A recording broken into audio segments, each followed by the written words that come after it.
ક્યારેક ચૂલાની ચા, ક્યારેક ગેસની ચા, ક્યારેક ઇલેક્ટ્રિક સગડીની ચા અને ક્યારેક બિલકુલ ચા નહીં. ચા તો મસ્ત ચા બનાવું છું ગોળવાળી.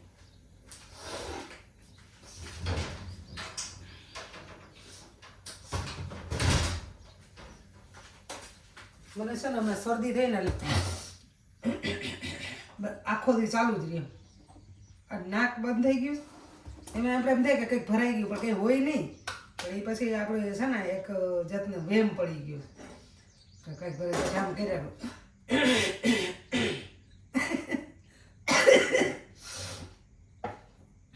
આજુબાજુમાં કોઈક માણસ બેઠો. કાલે હું જાતી હતી ને બહાર તો બાજુમાં એક ભાઈ બેઠા હતા ને તો એ જોયે આમ કરું આમ હું કરું ને એટલે મારે આમ જોયું કે બેનને કંઈક ઓથાર નતો આવતો ને કહેવાય ઓથાર કે ઓથાર હું કે એટલે એવું થઈ જાય છે. શરદી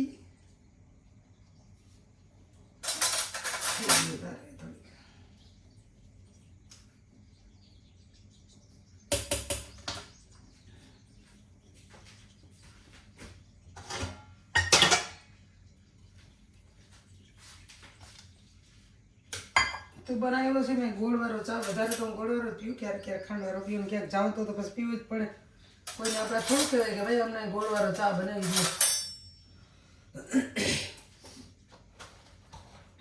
જો તમને એમ થાય કે શું થયું આના ગળામાં, આખો દિવસ ચાલુ જ છે એમ. રાતે સૂતા વખતે નીંદરમાં એમ થઈ જાય. મને થાય કે આખું મને આમ અહીં કંઈક ભરાઈ ગયું છે ગળામાં એટલે એમ થાય.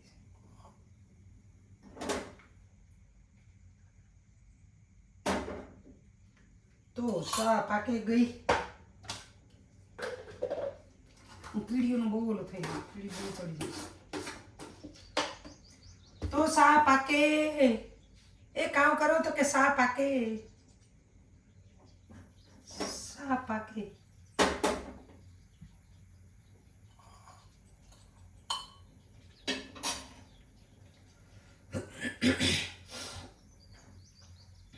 ગરમ પાણી પીવું, બધું કરું. જવા નહીં તો જાય શરદી.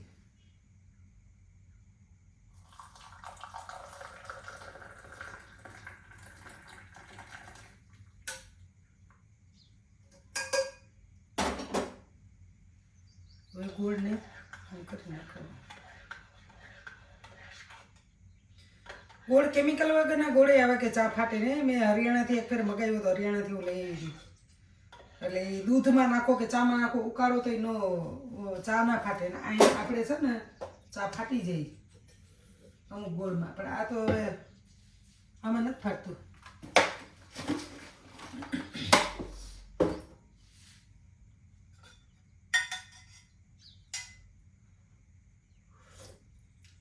વાહ વાહ ચા, વાહ ચા.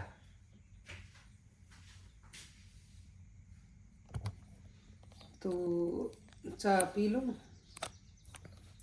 તડકે બેસી સરસ મજાની ખાટલે બેસી અને ચા પીશ.